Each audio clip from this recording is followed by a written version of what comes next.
زیبونیسا عبدالقادر و ساکن محله 18 شهر خوجند بیشتر از 30 سال است که در کنار خانه بلندآشانه‌اش باغچه خرد را ساخته در آن حیوانات خرد خانگی پرورش می‌کند. وی می‌خواست حالا وقتی بیکاری و در نفقه بودنش با این راه به خود درآمد هم پیدا کند، ولی سگ‌های بی‌صاحب و درنده مانع کار او شدند.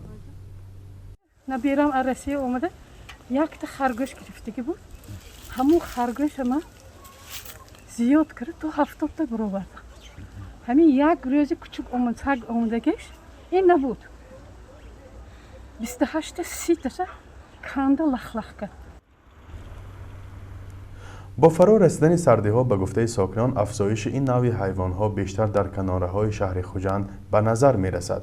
زیرا به گمان آنها سگ‌های بی‌صاحب از نواحی اطراف یا از دشت و تپه‌ها برای جستجوی غذا به نزد خانه آنها می‌آیند. گوشت میمونه کوچه میرد نمیشه اونجا خام میرد میگرد میگذن یا حمله میکنه یا میترسونه اگه گیرم میکنه من دلش میقپه اون چیزی میشه با بنزین بیانه کنه من خیالم همین که یک همون سگ داره همیشه من سگای همین جنگ اگر از دایدی باشد نیست کنن چی نمیبره سگ من میشه اون خانواده هر یک خانه که من سگ باشد با قید گفته شود. بنا به اطلاع طبیبان مرکز سلامتی رقم 1 در شهر خوجند که بیشتری سگ‌گزیده ها اینجا مراجعت میکنند، سال جاری نزدیک 500 مورد زخمی شوی ساکنان از حساب گزیدن سگ‌ها قید شده است.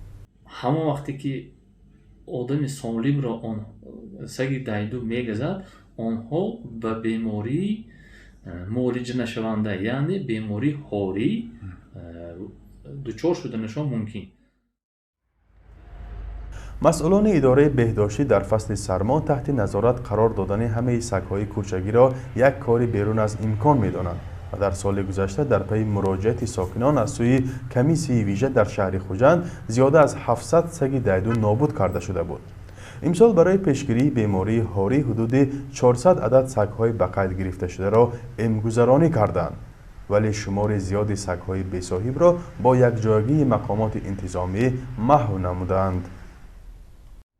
در یک ماه ما حساب میانه در یک ماه 140-150 دانه سگ را بی‌ضرر میگردانیم. در 10 ماه آخر تقریبا 1,500 سگ را بی‌ضرر گردانیدیم. ولی نه همه ساکنان جانبدار نابود کردن این نوع جانور که بعضا دوست آدمیزاد هم مینامند هستند.